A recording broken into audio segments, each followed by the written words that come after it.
you going to press?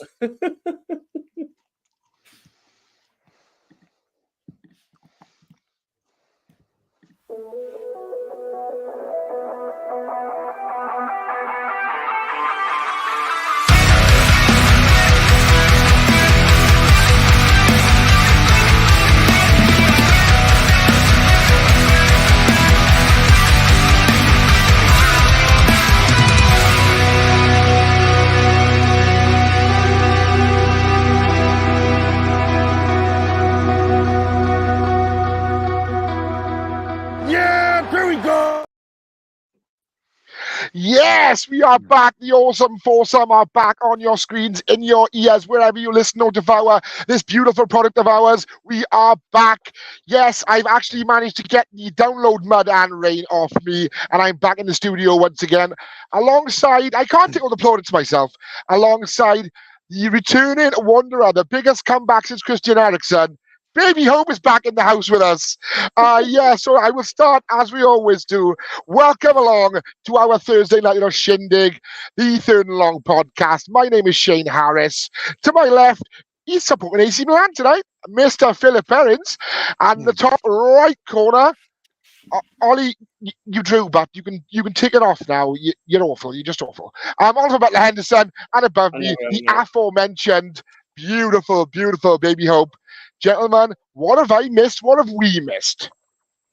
Well, you've actually seen our intro track in live, in the flesh. They were so good. Defects were so good at download. I've been to so many gigs and festivals in my life. Yeah. I've been to so many gigs and festivals in my life. I've never seen so much crowd surfing. I was kicked in the head. They played the track. They played Dream Awake as well. And I'm telling you now, the singer Tony even played it. I wore my Third and Long shirt for everyone to see. I was 3 or 4 rows deep, and I'm sure after the song he pointed at me and winked. I'm sure he did. But even if he didn't, I could say he did, and no one will ever know. But it was a cool moment anyway. So that's basically, download was class, expensive, muddy, wet, very, very quick, but that's done now. And I also encountered a wild Philip Perrins as well on the Sunday, which I put on our socials. Always a pleasure to see my giant buddy in the flesh. What do you think, Phil? What do you think of download? You know what? I absolutely loved it because I was in much earlier than you because I was like I really wanted to see Creeper because I love Creeper. They're one of my favorite bands. I'm such a little emo boy. You missed Creeper because you and your boys weren't in at the time, and I think we literally met up at the end of Zebrahead, and I love Zebrahead. Yes, we did. They were brilliant, weren't they? They were really good. Years ago. Yeah, it's so surreal, and I don't know if you feel the same way, Hendo. Is that when you see the bands that were so popular when we were in our teens and 20s, and you see them all now and they're old and they're fat, and but they're still awesome. It's like when Fred Durst comes on, because Limp Bizkit were amazing. Did you think they were amazing? Finally, but because 20 years being a fan. I've got a video to send you later as well that I thought I sent you, but I don't think I did. Because I was standing next to a guy that was playing the WrestleMania 17 video package while I was filming it. So I literally got Fred Durst on stage next to this guy literally playing the WWE WrestleMania 17, but I thought they were amazing because I thought Fred Durst coming out onto because do you notice the amount of girls that were wearing white tank tops and red caps trying to be like him? Yeah, red caps. And then he comes out with a big white beard and a bucket hat, and I thought he was going to be yo, fuck you all, yo, this is Limp motherfucking Bizkit, but he's going, hey guys, we're gonna have a great time tonight. We're gonna vibe. wasn't he? He was such an old man. Cool. He was so cool. I mean, there was a segment in the show where with that he had a sky blue bucket hat on. So me and my buddy Kurt, as you know Kurt, we were stood next to each other, and he was like, "That better not be a Man City hat." And then he started talking about Liam and Noel of Oasis, and I was like, "If he is a Man City fan, he can do one." I'm telling you now. But no, like I said, it was a fantastic weekend. It's a shame that it's all over. We got 365 days until we do it again. Enough about mine and Mr. Perrin's extracurricular activities. How has our beautiful baby been doing in the last 3 weeks? What have we been up to, bud? I've not been up to too much. Just been, busy. Work weren't being very helpful about giving me Thursday nights off. But yeah, it's good to be back. I'm glad, boy. I'm glad. Let him know. Let him know. I'll write a note for you. Say you're going to be ill every Thursday for the sake of an hour. You can come and join us. Yeah. Oh yes. Oh. How have you been? How have you been, OBH? You're going to say we've asked everybody else. We've covered all of our respective bases. How have you been, bud? I know. I'm the oldest here, but you know, and I know the saying: you say the best till last. So there you go. Well, I mean, you were down there for a weekend, getting covered in mud, and I'm surprised if you brought anything back. I was at Old Trafford Cricket Ground watching my band for my teenagers, Foo Fighters, play. Oh my God, Dave Grohl, 56, can still smash it out like he's in his 20s. If anything, he sounds better now than he did when he was younger. They were brilliant as always. It's what, my fourth, fifth time seeing them live now. You guys go down amazing this summer. Ollie goes to watch Foo Fighters this summer. My summer gig is Taylor Swift. Don't say it. I mean, I'm seeing Avril in 2 weeks. Yeah, exactly. Oh, I'm surprised you haven't told us yet about that, because you know when you were like, you're probably counting down the hours, I expect. I've got my whiteboard. I'll take a picture tomorrow, and I'll put it on our socials. There's actually a countdown for how many days left until we see Avril, because obviously, like, a lot of my students are going as well, so we've got like a daily countdown thing going on. I'll take a picture for our socials. But don't forget that Paramore are opening for Taylor Swift. So that's a cool opener. I got to be honest. They were rumored to be this. Yeah, they were rumored to be the secret set of Bloodstock, a download, which ended up being Parkway Drive, which is fantastic in itself. We were so disappointed. Like, Parkway Drive were awesome. Yeah, but like, considering like all the stuff that was being like rumored, like the days running up to it, and then like Park Life literally rock up instead, and you go, Park Life, shut up, you daft! Don't start this again. Glory had no Park Life. Did you see the secret band? Because like me and Becca were literally just like kind of just throwing abuse in the line as we're waiting, as we're trying to screen out. Go, these are crap. I watched a trio instead, and I watched a trio, and they were awesome. I mean, we're 7 minutes in, and I think 5 minutes of it has been downloaded. It's okay. We're not this on the air. I promise. One more thing, and I'll hand Hendo the show back, and he can have it. And I won't talk until for at least another 10 minutes. I am currently sporting this beautiful Ravens hat, but not just that. I'm also sporting a bit of merch this side. From our buddies on the Baldy and the Big Fella podcast. Fantastic, gentlemen. Thank you so much. It fits like a glove. I mean, I'm off to see Our Last Night in a few months. I'm looking forward to that in Mr. Perrin's back garden. Not literally his back garden, but his area of the woods. We might see you yet. We might see you. Might. Anyway, should we talk about NFL? Yes. Yeah. Baby, why are you being so aggressive tonight, man? We're catching up. We're all friends. We're catching up. We haven't seen each other for weeks. We're in the breeze. We're having a chat. This is exactly what would happen if we were down by the pub. Like, we'd literally be like, oh, yeah, England were a load of crap, weren't they? So what did you do this weekend? Oh, we saw download. England were shocking. I mean, we keep seeing Mr. Perrin's chest and keyboard, which is interesting. It's because like my cam keeps literally dropping off, and I'm struggling to keep it up. That's a weird thing to say online. Boys, let's not do an England review, because we could be here a long time. Yeah, right. When do Wales kick off? Every 5 minutes, like San Marino. Right. As Mr. Baby Hope is back, I have decided to let him do the news in 60. This is the news in 60. So the first news, I think, dropped either Thursday night or Friday morning, just after the show, was that Jags have given Trevor Lawrence a new 5-year deal, $275 million. Overpay, in my opinion, but that's that. The NFL have announced that there's going to be the in-season Hard Knocks is going to focus on the whole of the AFC North. So that is the Bengals, the Steelers, the Browns and some other team. Oh, that's it. But speaking of that other team, they have shown a new helmet, which, to be honest, I really like. Ooh, is that Chef's Kiss meme thing, isn't it? Yeah, it's beautiful. The Ravens players also seem to like it in that video that Shane shared. Finally, news that literally broke probably about 20 minutes ago. Ramondre Stevenson is staying in Boston with the New England Patriots. with a £36 million 4-year deal with 17 million guaranteed. And it's been quite a quiet week in the NFL, but that has been the news in 60. I'll throw this back to you guys to talk about it in a bit more detail. Nice. Good job, boy. Well done. Excellent job. Well done, dude. I mean, I love the Mondre Stevens one. Like I said, it broke at about 8:10-ish, 8:15. That is massive. That is actually quite a big deal. I mean, it's not an overpaid deal. It's a good deal. And it means, yeah, we've got a running back for another 4 years, and he's a good running back. And it's not a high-paid running back. It's nice in the middle. Hopefully, we'll get a few thousand-yard rushing out of him for a couple of seasons now. That'd be quite a nice thing next. I don't feel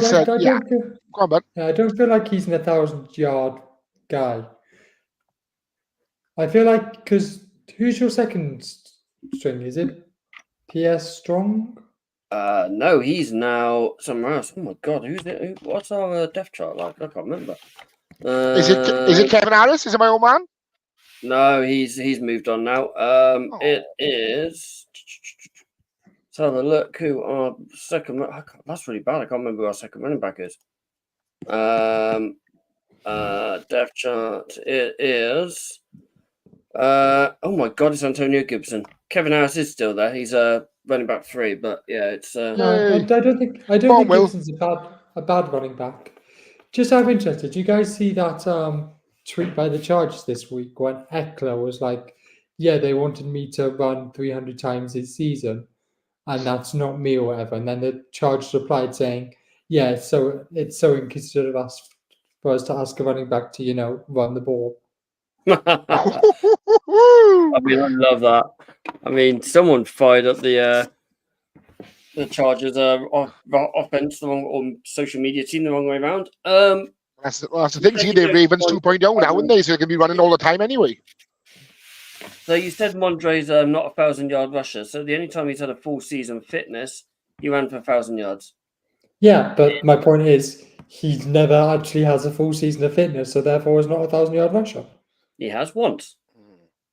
Yeah, when was that? 2022.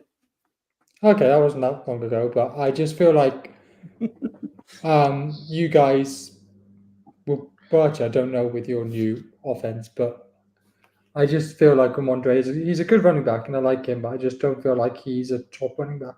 Yeah. You mentioned during the news Trevor Lawrence overpay. Massive overpay. What do you think he should have been paid?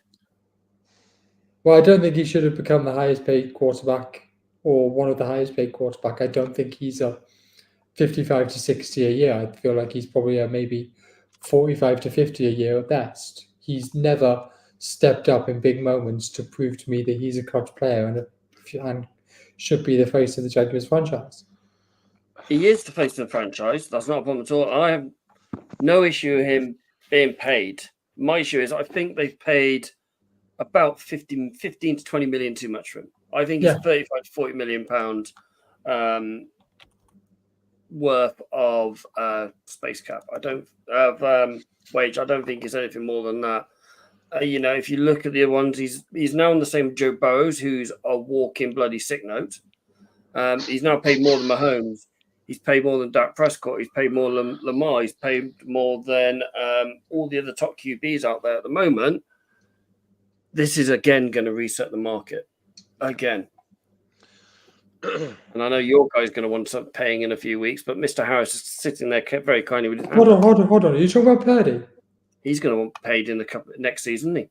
Yeah, I mean it's going to be interesting how much we pay him because he can look at Trevor Lawrence and be like, "This guy's won one playoff game. I've taken you to a conference final and a Super Bowl, 2 conference finals as well." Yeah. Like he's already. I mean, we don't want to turn this into like a "We Love Brock Purdy" podcast because Brock already knows we do. But we can get onto that later. We can get onto that later in the show. But I mean, I don't want to steal Shane's light, but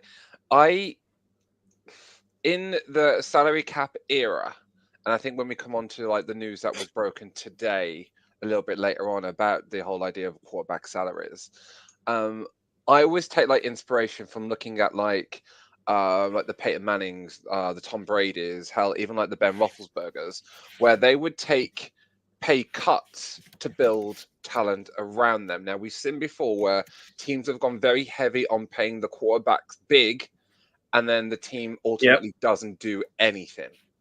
Like Buffalo. Like Buffalo, I'm not going to bash you here, Shane, but I am going to say Lamar, Watson, Rodgers in the past, where teams have gone, hell, I love him to bits, but New Orleans were overpaying Drew Brees for a long period of time that had a huge stigma on their whole offense and the whole team structure. And this was like a Drew Brees that was broken down towards the end of his career. But they were massively overpaying him. So I think quarterback greedy kind of like contracts ultimately are the quarterbacks that go, well, I'm not going to win anything, so I want to get paid instead. And that's ultimately what it comes down to. Do you kind of see the same? Like how Tom Brady was for the Patriots and then the Bucs essentially is so different to hell, let's even throw Patrick Mahomes. He's signed that 10-year contract, but he's constantly taking pay cuts and pay reverbs, and he is pound for pound probably the best quarterback in the NFL, but he's not even the highest paid. Like he's not even close to being the highest paid. People that haven't even gone to championships or Super Bowls are getting paid more than him. Yeah, it's mad. It's absolutely crazy what people are getting paid at the moment. Not only that, but his average players are getting paid. Yeah. Very much average players are getting paid going, yeah, it's fine. Just pay me the money. I want the money. I mean, T. Higgins, he is a good quarterback, wide receiver, sorry, but he isn't a top 10 wide receiver. He doesn't deserve top 10 money, yet he's going to be demanding it. Same as CD Lamb. They're going to be demanding this kind of money. Mr. Harris. Boys, how much of it do you think is they want to keep him versus how much they actually value him as a player? Do you know what I mean? Like, how much do you think, they're chucking money at him to say, right, we want you the face of this franchise. We want you to be the man. We value your skill set. We love what you do on the field and off for this organization. Or is it a case of, we don't want you to go anywhere else and play against us? You know, I mean, I just want to do this once. The Jacksonville Jaguars. Sorry, you guys are terrible. You know, they've overpaid. It's obvious they've overpaid courses. If he's the market leader in the money that QBs are getting, that is ridiculous. Because as we just mentioned, he's won one playoff game, and that's ridiculous. But yeah, they want him to stay as the face of the franchise. Just don't sort of, you know, milk the franchise dry. I mean, there's one quarterback which is probably going to leave Las Vegas in a shower of victory and confetti at the end of the season, and then he can probably stand in Trev's shoes quite easily and take a lot less money too. I think there is one thing that Trevor Lawrence is leading in, and that is in a conditioner for the quarterback. Oh yes, his hair is so nice. He's got the second nicest hair in the NFL. Second. Baby hope. He has the second nicest hair in the NFL. I said second, yeah. Oh, sorry. I thought you were mocking me for saying second. Sorry. No. I am 100% on the Philippines train with this one, brother. So here's where I see it. I think part of it is that they want to keep him. Part of it is, oh yeah, this guy's a number one pick, so we need to keep him, and we need to I think they're trying to almost justify picking him number one. I mean, I don't think they need to when you look at how the other quarterbacks that draft have actually done. Yeah. But I think there is a bit of, oh shit, this guy's a number one pick. We need to treat him like a number one pick and pay him number one pick money. I'm going to put my 10 cents worth in before we move into Shano's part of the world in the AFC North. We'll scrap that first season under Urban Meyer because that was unfair to gauge him on that. Last season, he got battered and bruised and he missed a couple of games due to injury. So his actual season that he's fully fit, played the whole season, he was good. You know, he threw for over 4,000 yards. He rushed for 200 yards, nearly 300 yards with 5 touchdowns. Threw for 25 touchdowns, was only intercepted 8 times. And yet they went to the divisional game. Yeah, but they beat the Chargers in the They beat the Chargers in the wild card round, right? Yeah, the wild card. Yeah, where they threw 27 points away. Yeah, But he had a bloody good season that year. His stats showed he had a good season. So I think it's a case of going, right, give this guy what he needs. They drafted well, and they brought in some good players in free agency, and they're backing in this guy, and I don't blame them. I wish we had a quarterback we could back now, which we haven't done for 4 years. I feel like me, Shane, and Phil with a good QB have a very different outlook on this than you do, who, let's face it, has not had the best QB for the past couple of years. Yeah, I mean, yeah. Has it been 6 years since Brady went? I mean, your guy is Four. now, It's not been 4 years since Brady went, is it? Yeah, Longer than 4 years, surely. 1 year of Cam and 3 of Mac. I mean, Jacksonville have paid all this money, so they don't have to start Mac. Yeah. Hey, from what I've been seeing and reading, Mac looks good in training camp.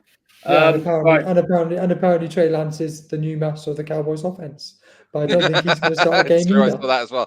I saw that as well, and I properly giggled. Shano, over to you with your helmet and Hard Knocks AFC North, my friend. Well, yeah.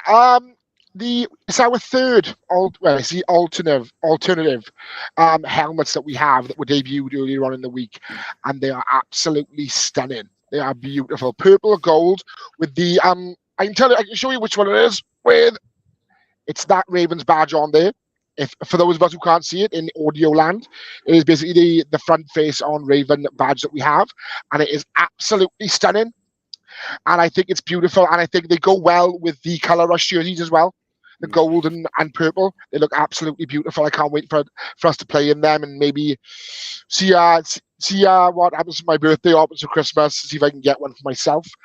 So the fact that Hard Knocks this year is going to be mid-season in the AFC North, which is arguably, and boys, stop me if you've heard this one before, the toughest division in football. I reckon every team has a chance of winning that division. It's going to be really interesting to see. Basically, I think it'd be interesting. The Steelers will be an interesting franchise to watch with the quarterback battle going on there. Yeah. And, you've got to look at that vaunted Browns defense now, who look incredible. It'd be interesting to see inside how that works, and especially with mid-season, how, what's going wrong, what's going well. I mean, with ourselves, obviously, you've got to look at the depleted roster that we have and King Henry's arrival. How is he working in the offense? And I'm sure I'm forgetting somebody. Oh, yeah, Joe Burrow and all that lot. No one's really bothered about those. Baby Hope, you waited so professionally and politely. How can I help? So I was just going to say, I'm a bit conflicted about this news, just because last year I watched the Dolphins in-season Hard Knocks, and I really enjoyed it. But when they did the Hard Knocks with both the Chargers and the Rams, I didn't really like it as the two teams. I didn't feel like I'd rather get more. Yeah, I'd rather get more information about one team than them jumping around. So although I think it will be good, I'm not sure if I'll enjoy it as much as I did with the Dolphins last season, because they're trying to focus on 4 teams. If anything, I'd rather they did like an episode on the Ravens, then an episode on the Browns. They might do it that way, yeah. And I think that's a good way of doing it. As they like covering the games chronologically, I don't think they will do that. Okay. But that's how I hope they do it. Yeah, I mean, yeah. It'd be interesting how they're going to do it. I mean, I completely agree with you on that, baby. I really didn't like... I really enjoy Hard Knocks. I love seeing on it. Knock on wood if you agree with me. Thank you. I really enjoy it. I like seeing back behind the teams and all that going forward. Thank you for going back on that one. I didn't like it as much when we went across the teams. I like seeing a bit more of the players, a bit more about their lives and all that. I don't think you got shit. I know it's because of COVID, so we couldn't really go and see more into it. But we don't really need to see it that now. We're a fan of Daniel Campbell because of Hard Knocks, because of the character that he showed and the personality that he showed. I mean, we all know that phrase now, knock on wood, because of Hard Knocks in Las Vegas. John Gruden, wasn't it? Yeah, it was. John Gruden. Gotta love John Gruden. I want to see your pure purple unis against the Bengals pure white unis on Thursday Night Football. Ooh. That would be sick, Yeah. mate. Or even Sunday night prime time under the lights. It would look immaculate. Home and away, you should do it. I'd be happy to do so. Like I said, I own 2 colour rush jerseys and they're absolutely stunning. I love the way the gold sort of accentuates against the purple, and and I can't wait to see us in those helmets. Before we go to our feature of tonight's show, you may remember we had Keg from last week's show, which Phil expertly interviewed when my power went down. Mate, superb. I've listened back to it. Absolutely brilliant. Absolutely brilliant. The Vikings head coach has come across and said, absolutely loved it. And basically they've gone, we want to be a little bit more part of your show. So we are going to just give them a little bit of an update going forward. I mean, this only came through to us literally yesterday morning, so it's a bit of on the hop this week. But wait, we got a team now? We got a team? We've got a team. Mate. We have yes! a team. They have gone to now 5-2 in their league so far. They won 46-2 over the Merseyside Nighthawks, including a QB run for a touchdown, a punt return from around about the halfway line, which looked absolutely superb, and a blocked punt and then they managed to drive it in from the 8-yard line. So they are playing incredibly well. As Keg said last week, this is the first time they've been in the first division. They weren't expecting to do as well as they are. Yeah. And they finished with 5-2. And the Newcastle Vikings are flying. We will type their socials all around. Shut your mouth, Andy. No, he didn't, Andy. We'll tag all their socials around them. But yeah, Newcastle Vikings going forward. Keg's actually just come up saying Vikings. Yep. I imagine it's something like this. Vikings, this clap thing they do. It's probably that. Question, Keggers, because I was talking with my high school football team on Monday, after practice, and I want to know if there could be a potential promotional partnership between the Newcastle Vikings and the Lincroft Titans.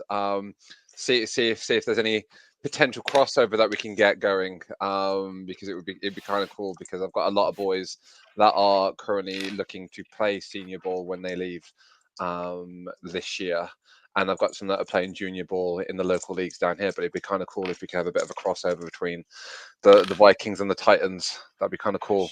Shall we just go back? Have they got to the game yet? Andy's comment.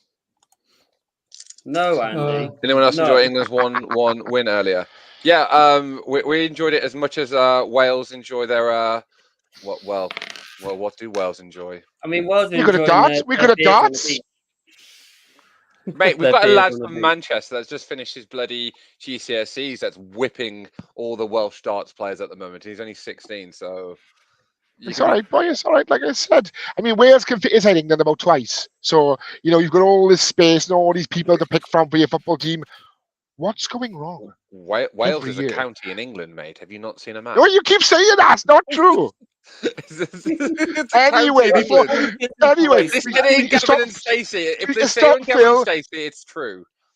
We stop filling in xenophobic tracks. Can we change the subject there, please?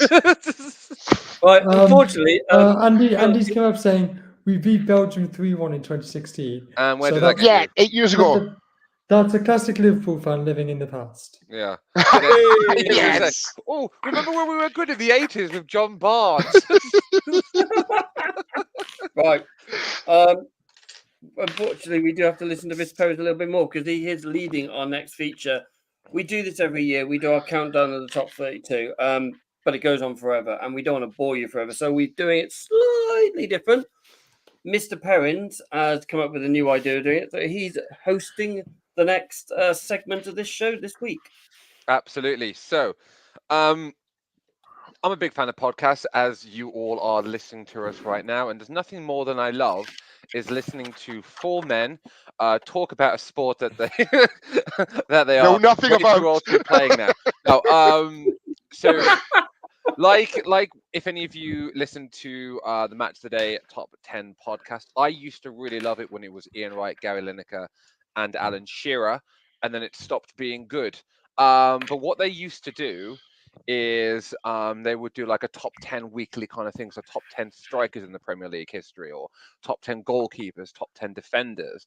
Now, because there's some teams that we don't know who is really going to be QB1 going into the season, we just thought that going into the 2024-25 season, who do we currently think are the top 10 quarterbacks in the NFL? So what we're going to do first is that we're going to go around the table, and we're just going to say who are our 10 to 8 picks. Okay, so it gives us enough time just to kind of like have a little chat, have a little justification for it. So we will go, if this was a Microsoft Excel spreadsheet, we would go sort, and we'll go lowest first. So we'll go with Baby Hope. You want to start us off? Okay, Who are so your 10 to 8 in the quarterbacks? at 10, I put Aaron Rodgers. Mhm. I feel like he's going to have a good bounce back final season. At 9, I put Jared Goff. Ooh. And Okay. at 8, I controversially put Dak Prescott. What? Nice. So I considered. I mean, I have one of those in my 10 to 8 as well, and we'll come on to that when we get to it. But what made you go with Prescott? I feel like Dak had a good season last season. Mhm. And he's playing for a contract now, whether it being with the Cowboys or with another team. Mhm. Not sure what Ollie's doing. But You thinking so Dak's going to be in Boston next year? I just feel like God help us, no. I just feel like Dak actually, I think, did have a good season under the McCarthy calling the offense. So I just thought I'd give him a bit of a hike up from last year, where I actually put him 10. Okay. Um, Right then, Shano, could you give us your 10 to 8, please? Most certainly, this number 10 you wouldn't have seen coming in a month of Sundays a couple of years ago. But I mean, when he was drafted to replace the aforementioned Aaron Rodgers, no one thought he had a hope in hell of succeeding in Green Bay. But I'm going to go with Jordan Love as my number 10. I think he's really come into his own. And the fact that he's got a group of young wide receivers, young, hungry wide receivers around him, I think he's going to do great things. But he's getting there, but he's not there yet. Yeah. Number 9, I'm going to go with Los Angeles Chargers quarterback Justin Herbert. I think I've always thought he's good, but I think I think now with the fact that they've basically swapped out his entire cast in LA and replaced them with again a lot of players I will know, the Ravens 2.0, the likes of Gus Edwards and J.K. Dobbins. They're going to concentrate more on the ground game and give him time not to force throws. And sort of be a bit more choosy with the options he takes. So I think he's going to have a good season. I think he's going to go with 9. And again, I will agree with our beautiful baby. I'll go with Dak Prescott as number 8. I think that's connection with him and CD Lamb is deadly, and that's only going to be going if he does. That's only going to continue and get better if he does keep his contract and stay in Dallas. Nice. And Hendo, your 10 to 8. Okay. In number 10, I know you two are not going to like this. I've gone for Matty Stafford. He always has the dog in him. He always manages to, he's one of these guys. He's either going to throw a pick or he's going to be like a match winner. But more often than not, he is your match winner. Always takes on his back. He is a bloody good quarterback. He's still there. Whether he's on his farewell tour or what, he is still a top quarterback. Shane, I completely agree with you on Jordan Love. That's why I put him at 9. I think the second half of last season shows how good this guy is, and his progression in the season alone, and the full starter was superb. Absolutely. We've got a hand emoji from Laura. Someone's bored. Enjoy your cross-stitch retreat, beautiful girl. In number 8, I have gone for Aaron Rodgers. I don't think he's finished yet. If he hadn't had that injury, I might have put him higher, but I think that injury is going to inhibit him a little bit. But I do think he is on his farewell tour now, but I still think he's got a lot in him. Almost a bit Drew Brees, Tom Brady, type situation. They're going to fall off the cliff at the end of the season, but he's still going to give you everything he's got until literally his final whistle. It's funny because I have Love and Stafford at 11 and 12, so... Who do you have 11 and 12? Stafford and Love at 11 and Stafford at 12, and you've got...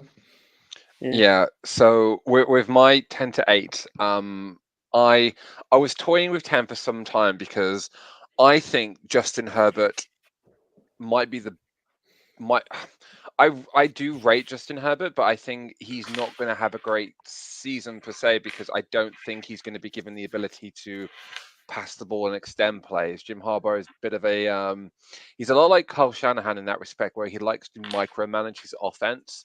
So I don't think Justin this year is going to be tip-top form. I think the next year and so forth, I think that's when it become good, but I don't think he's going to be top 10 going into this year. I don't rate Stat Padford. And the exact same reason for why Hendo said he can either win you a game or he'll lose you a game. But I've watched quite a lot of Lions games where he literally lost them the game. And it's all right having amazing stats when all you're doing is throwing to Megatron for 10 years. So I'm struggling there. So my 10 is Jordan Love. He had a great performance last year. Again, he's got young, hungry receivers going into this, and I think Green Bay are going to be really good. They're going to be quite dark horses, and they're going to look dangerous, which is something they haven't done for a long time. Number 9, Tua. I think Tua is going to have a make or break season in Miami.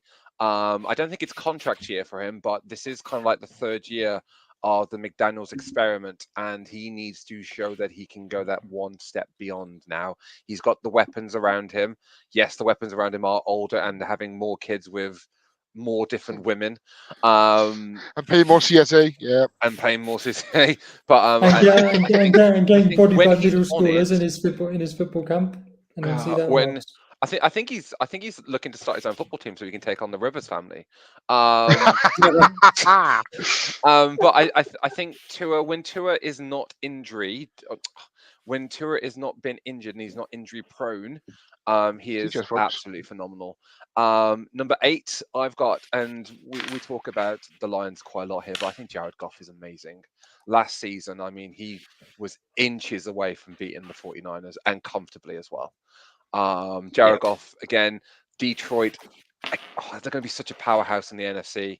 I think when we talk about how great and how stacked the AFC is, we forget that there are teams like the Niners, the Lions, the Eagles, the Packers that are going to be amazing going into this. So that's my 10 to 8. So with our 7 to 4 now, this is going to be interesting because at the 10 to 8, you kind of got the ones that are on the fringes that are great one day, but then they could be mid the next day. This is where we're going to really separate. This is the filling, ladies and gents. This is the filling. If this was a sandwich, this is the filling. All right, so let's go with Shano and his 7 to 4. I'm going to go with somebody who had... I'm going to say with Pastor Watershed, a shit season last year. Not going to lie, his team were hyped coming in and they fell apart. But the season before that, they were in the Super Bowl, and they were inches. They became within an eyelash of winning it all. And I still think there's talent in Jalen Hurts.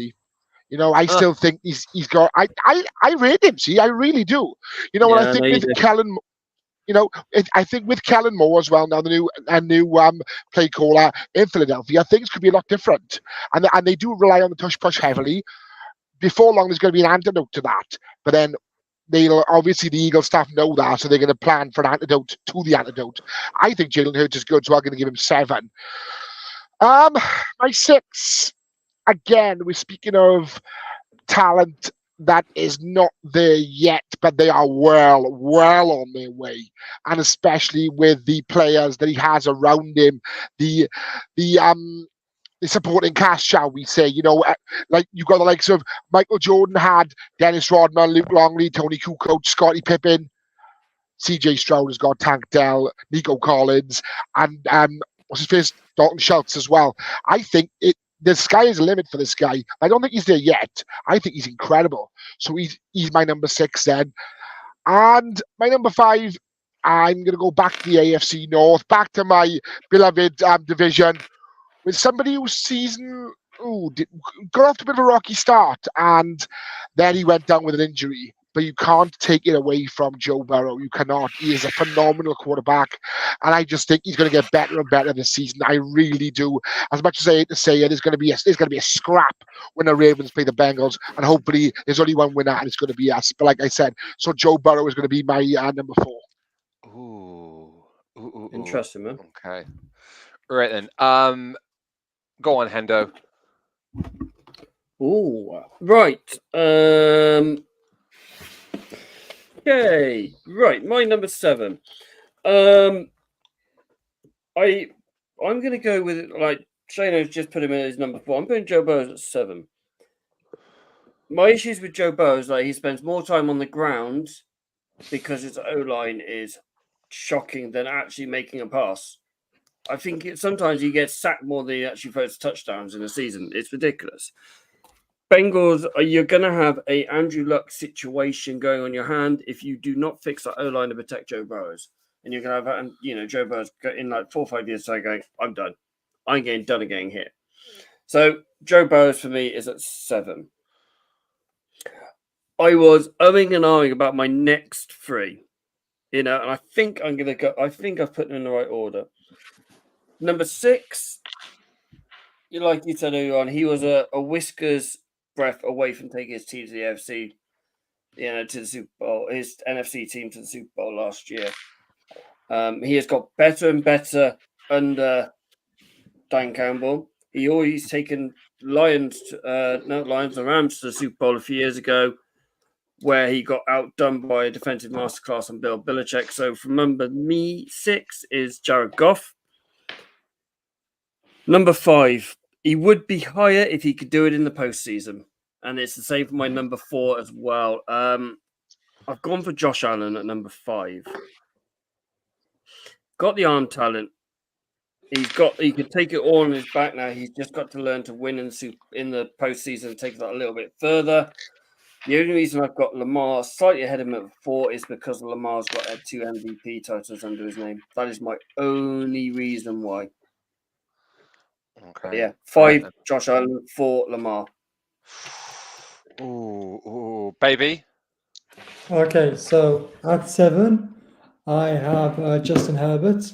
I feel like under Jim Harbaugh, he's going to improve and have a good season.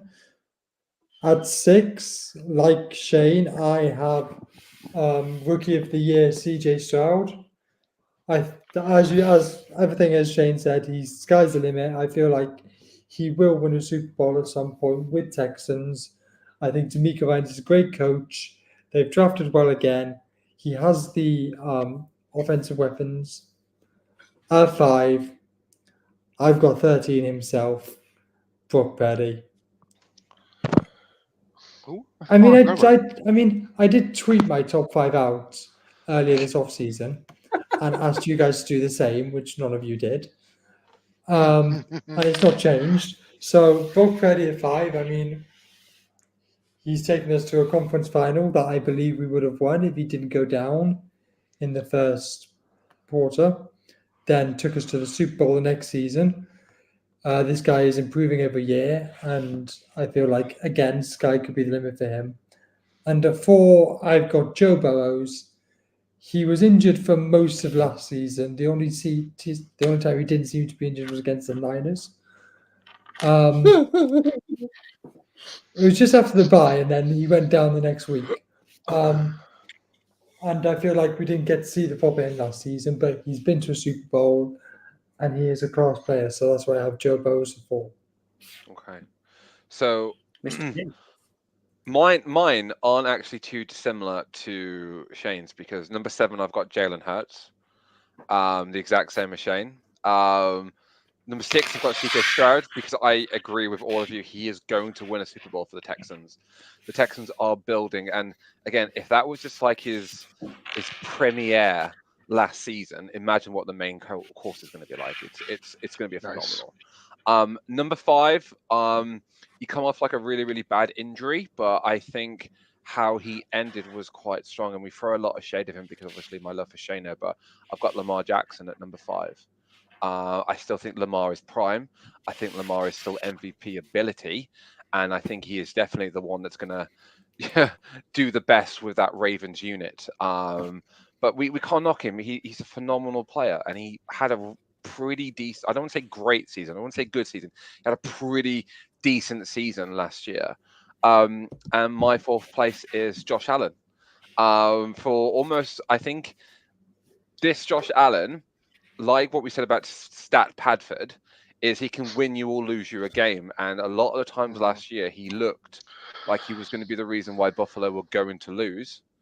And then he flipped, and then was the reason why they actually ended up winning some of these games. And I just think if that's the big thing with Josh Allen, if he can get rid of this inconsistency, if he can stop turning the ball over, if he can have a decent wide receiver core around him, there's so many variables in that, but we can't deny that unless you are a Chiefs fan per se or a Texans fan, you wouldn't want, Josh Allen as your quarterback. No, agreed. Yeah, I completely agree. So that's I hate to say it. Yeah, that's my 7-4. So Shane, do you want to do your top 3? I can, yeah. So this was a lot. In all honesty, the whole 10 was a lot tougher than I thought it'd be. There's going to be a couple of notable omissions because, in my mind, the first notable omission, honourable mention, as it were, is Josh Allen. Because I think under Sean McDermott, they keep hitting that glass ceiling all the time. Yeah. And yeah, he's a game winner, but also, and now this year coming forward, who is he throwing to, boys?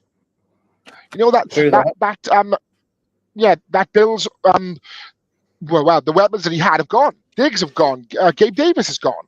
There's not a lot left for him, so it'll be interesting to see how he does.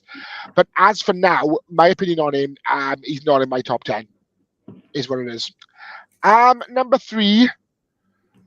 Oh, this is going to piss people off. I'm going with your boy. I'm going to go with Purdy as 3. And you can't, boys. Have a minute. Personal bias. You can't take it away from what he's done. But I will ask Baby, our beloved Baby, one question. How far can you throw a ball? How far can you throw an American football? Further than people give him credit for. I've seen him. I've seen him throw at 60 yards. How far can you, as a person, Ollie Hope, throw an American football? Not very far, like maybe 20, 25 yards. That's fine. In which case, you're good enough to start for the Niners as a QB. Because you've got all this talent around you, like Purdy has, and we all know this is true, boys. We've said it for a while. He's a system quarterback, and that's not me saying it to get a rise out of you, Pear. That's proper media pundits saying the same thing. I honestly think they said that about Tom Brady. Remember that, boys. Put him in Carolina. Boys, put him in Carolina. Put him in Washington, and then see what he does. Joe Burrow has just as good a cast around him. And still, I put him at 3 as the 3rd best quarterback in the league in his 2nd full season. Boys, that's not bad. That's not bad. You said that Joe Burrow has the same supporting cast around him. One massive difference between yours and the Bengals, and that is your O-line is far superior than majority of the teams, and definitely that Bengals O-line. That Bengals O-line is made out of wet paper. True. How many times is Joe Burrow traveling his arse around in the backfield trying to run away from people? Despite getting to the Super Bowl year before last, he was still the most sacked, most hit quarterback in the league. And not just that, boys. At the end of the day, he's got Madden 25 cover star in the backfield, Christian McCaffrey, making him look even better than what he is. But as I said, Purdy at 3, personal opinion, that's fine. I'm obviously going to go with LJ at 2 because I've got to because of the MVP. Let's be real. He was the best quarterback last season, and I think there's still more to come from him. I could, wax lyrical about our number 8 till the cows come home, but I'm not going to. Everyone knows my feelings on our beloved leader, Lamar Jackson, MVP, 2-time MVP. So I'll leave you with number 1. Phil, do you want to cue the music? Oh God. Do. I'm just going to go with NWO. Is it this? I am Tom Brady, and I am a Patriot. Is he your number 1? He is not. Everyone knows that is the reigning, defending QB1 of the Las Vegas Raiders. Ladies and gentlemen, with the coolest hair in football, Gardner Minshew. Hollywood Gardner Minshew is in the house. He owns Allegiant Stadium. He owns the desert area. God. He owns Nevada. And he is number 1 in my QB rankings because, of course, he is, brother. Nah, I'm only joking. It's Pat Mahomes. It's Pat Mahomes. It's fine. It's fine. I was about to sack you live on air. See, you did exactly what I was going to do. You're out of here. It's a swerve, bro. Yeah, boy, it's got to be Pat Mahomes. The numbers don't lie. The awards, the accolades, the Super Bowls, everything don't lie. He is the best that we've seen since Brady. In his glory days in New England. I don't see his glory days in Tampa. He won a Super Bowl. Anybody can win. Well, a lot of people can win one. But yeah, he's been incredible. Very quietly, Patrick Mahomes' first 6 years of his career is better than Brady's. There you go. He says it all. Yeah. Numbers don't lie, and the facts are there. Facts are facts. So my number 1 quarterback of this season, last season, probably the next 10 seasons is Patrick Mahomes, the owner of Kansas City. Yep. Most okay. Baby. So I put this guy a lot higher than other people, and that is a 3 I have Josh Allen. I mean, the last 6 weeks of Josh Allen last season in the regular season, he was playing at MVP level. If he can do that for a whole season next season, even without Diggs and Gabe Davis, then they could be on for a very good season. At 2, I have the reigning MVP, Lamar Jackson. I'll take 2. I mean, he had a phenomenal season last season until it got to the postseason. He can't do it when it matters. Neither can Josh Allen. Can I ask one question, if that's the case? That's one question. Do you think if Zay Flowers didn't get that ball punched out of his hand, bear in mind it was Zay's rookie season, didn't get punched out of his hand by L'Jarius Sneed and scored a touchdown, do you think the Ravens would have beat the Chiefs? Coulda, woulda, shoulda. Just a question. Do you think if Jake Moody had scored that extra point, the Niners would have beat the Chiefs? Again, didn't happen. We'll never know. Yeah. Just a question, boys. Just a question. So they know the answer is yes. Oh, wow. Ollie's got some sass. You know what happened this week? Yeah. Number 1. Did you say sass or you got ass? I don't know. I just didn't hear that. My boy don't do that. He's not old enough yet. Number 1, I have Patrick Mahomes. I mean, 3-time Super Bowl champ. They've won the AFC thing like 5 out of the last 6 years or something crazy like that. Yeah, it's ridiculous. So I have Patrick Mahomes. Obviously, as you said, probably going to be the top QB for the next 5-10 years. Probably going to win more rings than Brady. Scary, isn't it? Disgusting, isn't it? Although the Chiefs had a very interesting offseason, including a massive typo on their Super Bowl ring. I'm not sure if you guys have seen that. Yeah, I did see that. I saw on that Good Sports. Yeah. I haven't yet. No, he's not being funny.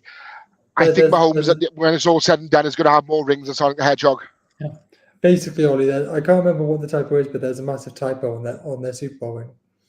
Is the Super Bowl spelled wrong? I can't remember exactly what it says, but I remember seeing it. Yeah. And Taylor Swift stayed up till 4 a.m. watching the ring ceremony from Liverpool. I don't give a fuck.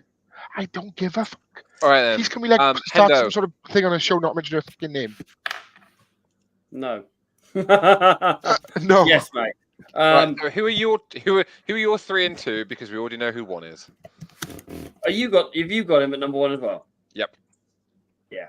So yeah, I mean, obviously Mahomes is number 1. I'm probably going to shock you three actually. Who number 3? You've all mentioned him. You've all put him in there. At number 6, I put him at number 3. I put CJ Stroud at 3. Oh, okay. I really, really, really, really like this player.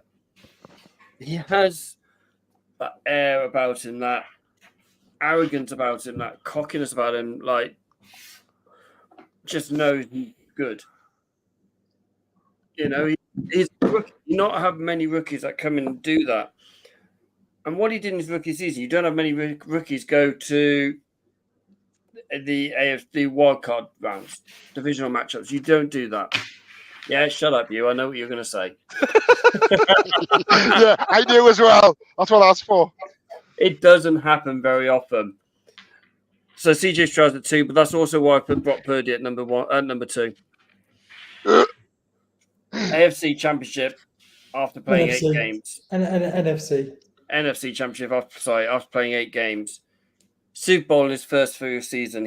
I arguably could have gone to his first. He could have gone to the Super Bowl in his first season as a start. Well, as an enforced starter. We can argue that yes, he's got CMC. Yes, he's got Ayuk. Yes, he's got Debo. Yes, he's got George Kittle, who's 30 pounds lighter now. And he's got probably one of the best O lines in the league, but he's still going to make them throws. And even Carl Shanahan said, I can't believe he just made that throw. That wasn't the play. He just literally fitted in the window the size of a laptop screen. You can't take away from what Brock Purdy done. He very rarely turns the ball over. The only game I can remembering losing, which was probably more on him than anything else, was that weather game in Cleveland. And Christmas Day. Yeah, I was going to say Cleveland and against the Ravens, he was especially bad, but then he's still anyway, we're not interrupting. You still have the floor. But yeah, I mean, he is a good quarterback. And just think, he was the last pick in the draft. I know Kurt Warner was undrafted. I know Tom Brady was round 6. I know there's Dak Prescott was round 4. You know, I know there are quarterbacks out there who are picked in day 3, but very few of them have the influence that they have, like Brock has had in San Francisco. I just want to quickly say something. I saw this on Instagram today, and it was Bosa going up to Purdy after after we won the NFC and just saying, like, did you know you'd be this good? I was number 2 in the draft, and I had problems with that confidence. How are you so confident? That's cool. And I think that's the big thing about Purdy. He had confidence in himself despite being the last pick in the draft. There's a very interesting story. What Tom Brady said. He introduced himself to Robert Kraft and goes, this is the best thing that's ever happened to this franchise. On his first day in a voluntary workout, rookie workout, this confidence, Kurt Warner, we've all seen the American Underdog story, right? Yeah. He went into that going, I am still the best quarterback in this team, even though I come from the arena. I can throw a better spiral than this. I can do this. I can make these throws. These quarterbacks can't. Yeah. Kaepernick had that same arrogance around him. Good players have that same arrogance around them going into it. And you need that as a quarterback. I agree. So my top 3 is I kept switching around 2 and 3, but I settled just before he came online. My number 3 is Joe Burrows. I'm a big fan of Cool Joe. I really am. He's one of the few quarterbacks that has beaten Patrick Mahomes in the big one, like in the AFC Championship game. He beat him. And yes, he didn't beat Stat Padford in the Super Bowl, but he was running for his life for 3.5 quarters of that game. Whenever Aaron Donald stepped onto the field, they just couldn't stop the Rams defense from touching them. But even then, he played a blinder in the Super Bowl. He's been off with his injury. He didn't start the season well, and he ended the season even worse because he wasn't even playing. But it's Joe Burrows. Like, he is a quality quarterback, and he's coming into his the first era of his prime. Like we typically think in like the quarterback realm, they hit their prime between 28 to 34. That's roughly the quarterback prime. He's getting into that prime. Like Mahomes is getting into his prime. Like, Josh Allen is supposed to be getting into his prime. And we'll hopefully see that because he still has his weapons around him. But like we've said, if the O-line can be a little bit more consistent and actually block for him, I think that's where the investment needed to go. But he's getting paid an insane amount of money. So obviously that money is going to him instead of on protection. And number two, I've got the ultimate system quarterback, it seems, with Brock Purdy. I will say, I didn't want to interrupt you, Hender, because you made a great point about athletes having the right amount of ego and arrogance. But I think the biggest difference between a Kaepernick and a Purdy is that they have their confidence, but I think Purdy has his humbleness, whilst Kaepernick, definitely. even now, has that arrogance. I always remember Neil Reynolds telling this story in his podcast, and I think I've said it on the show before, about when he was supposed to meet Colin Kaepernick for an interview, like an assigned Sky Sports interview. And Kaepernick turned up about 15, 20 minutes late to this interview slot. And then when he sat down, he turned to Neil Reynolds and said, like, you've got 10 minutes now. Like, you're supposed to have half an hour, but I've come late, you've got 10 minutes. And he was very short with Neil Reynolds. And that's why Neil Reynolds was always very, not condescending, but dismissive of Colin Kaepernick's attributes because of that interaction. And I think there's a reason, there's more than one reason for why Kaepernick didn't actually get picked up by any other NFL team. And it's not because of the racism in the league. I think it's the baggage that he brought. But anyway, Brock Purdy, he might be a system-fitted QB, but he still needs to understand the system. He still needs to operate in the system, and he also needs to adapt when the system goes wrong. Because, like Mike Tyson would say, everyone's got a plan until they get punched in the face. And a couple of times last season, the 49ers got punched in the face, and Cleveland and Baltimore in particular, yes, he played dismissively poor, but Brock Purdy also won a lot of those games. He had a great relationship with Brandon Ayuk. He had a great understanding with Christian McCaffrey and Debo. I will say that I don't think the 49ers offensive line is particularly strong. You've got Trent Williams. You take Trent Williams out, and I don't think we're that strong. Yeah, McVitz is a liability. Yeah, I don't think our offensive line is particularly solid in that. So, not saying that he had to do like a lot of running for himself, but he had to think very quickly to get rid of the ball. And he's also not afraid to get hit. We've seen in the past where like quarterbacks could be almost like prima donnas and don't like getting hit. I've seen Brock Purdy get absolutely thrown to the ground and he's just got back up again. I mean, there was an instance, I think, was it in the NFC game where he got hit and he wasn't looking like he was getting up against the Lions. And I think there was like a collective like, oh my God, not again. Yeah. And then he got himself up. And I was like, oh, thank God for that, because we definitely need them. And then number one is Patrick Mahomes. He's just a Terminator, isn't he? Like he's not a Terminator. He's like the Predator. Okay, he's almost unstoppable, and we haven't quite found out who's going to be Arnold Schwarzenegger to slay him, because he just picks people off like the Predator. I'd say he's Terminator. After every Super Bowl, he just says, "I'll be back. I'll be back." Like literally, he comes against over the last 4 years. Even this year, when you could probably argue that this was the worst Chiefs team that he's played with, and they still won the bloody Super Bowl. Like ridiculous, absolutely ridiculous. I don't think we mentioned it earlier on in the show, but since we've been talking about quarterbacks, it's been a quarterback-heavy show. What's our opinions on the potential separation of salary cap, where a separate salary cap will be introduced for quarterback? That was the news coming out of the NFL about an hour before we came online, where NFL owners are meeting to discuss what that would look like because of how quarterbacks are stupidly resetting the market every offseason. It seems. Oh my God! Oh, should we keep this for next week? Yeah, I have no idea about this. Yeah, okay, sorry. I do, and I have strong opinions on this. Should we wait to see what the fallout looks like and to pick it up next week? So listen up, guys, if you want to hear what we all have to say. Tune in next week. It's bad, man. It's Most bad. definitely. A very red-looking baby Hope gave us a question on Monday. Would you like to read that question for us, Mr. Hope, again? Okay, so the question was, which is the oldest active NFL stadium? And this actually could cause a bit of debate, I realise. We've had some answers. We've had Pittsburgh. We've had Miami, Miami and Tampa.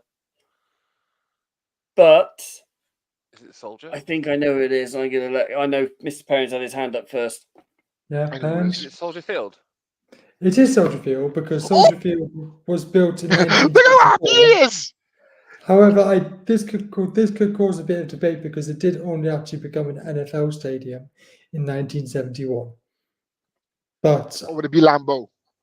yeah, otherwise it would have been Lambeau. But Yeah, I'm saying yeah. Soldier Field because Soldier Field was built in 1924. Wow. Yeah, Honestly, Gillette guys, was I made 22 to be years ago. definitely honest, that's something that I had in the back of my memory warehouse. I didn't Google it. I didn't look up anything. When I just think of like the old NFL stadiums, I always go Chicago Bears.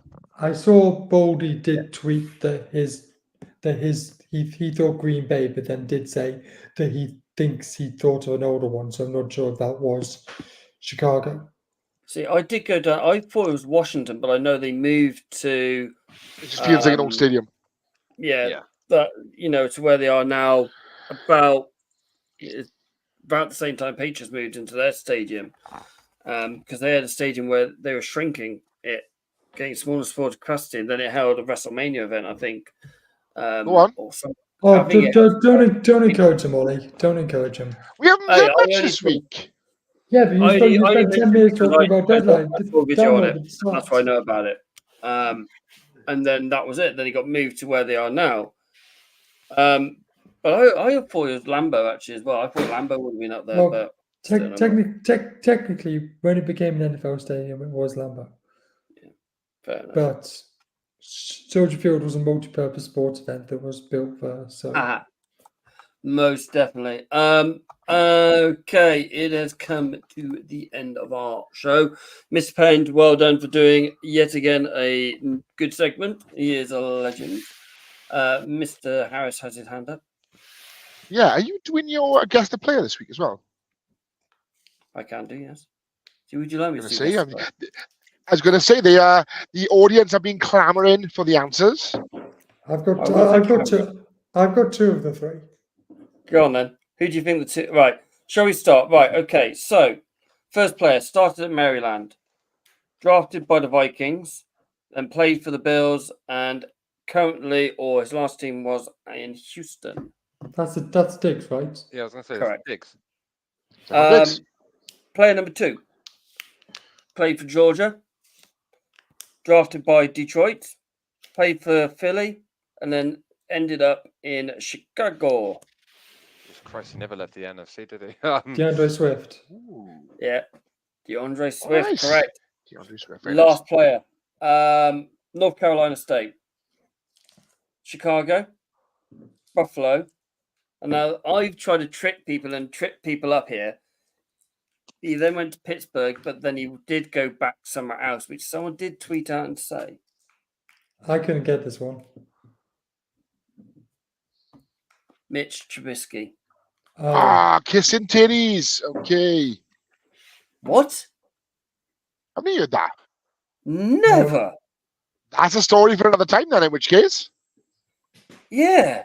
And I don't. I'm sure, like I said, if you're an NFL fan, you know if you watch any sort of NFL media, or like as me and Phil watch That's Good Sports with our good pal Brandon Perna. I wish he was my buddy. Yeah, there's things like that. I've just got a funny cringe trend that I've just seen.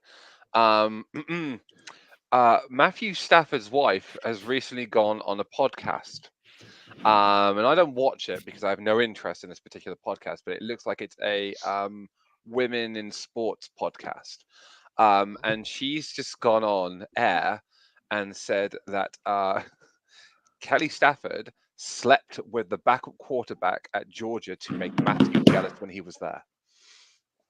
Ooh, no, Why would you go? Why would you not say getting that? involved? Why Get would involved. you say that? Sorry, I've just opened up Twitter just to see like what's trending, and that's what's popped up. I'm like, why would you say that? Oh my That's God! There was ridiculous. I didn't actually mind her until she opened up her mouth like that. What does that? Who does that actually help? Like, what is this? Now I it hope looks like stuff. I hope Matthew already knew that. Oh, I probably did, but Yeah. like, why would you air that live on air? I mean, I go into my trending and it's Donald Sutherland and Southgate at the top 2. Oh yeah, rest in peace, Donald Sutherland. Right. Oh my God, there's some sexy pictures of Gardner Minshew as well on his. Oh, they're very sexy today for the pictures. Raiders. Right. Oh, What are these two? I'm going to let these two go and wax lyrical. Well, wax something. That's what you about, call it. Okay, Gardner cool. Minshew. We will be back on your screens next week, 8:30 Thursday, live on Facebook, Twitter, and YouTube. As always, this podcast will be live, viewable for your ears' delights on Friday at about 8:30-ish. Or if you're anything like my Spotify, it tells me at 9:30, which is really weird. Don't know why it does that. But until then, ladies and gentlemen, stay safe.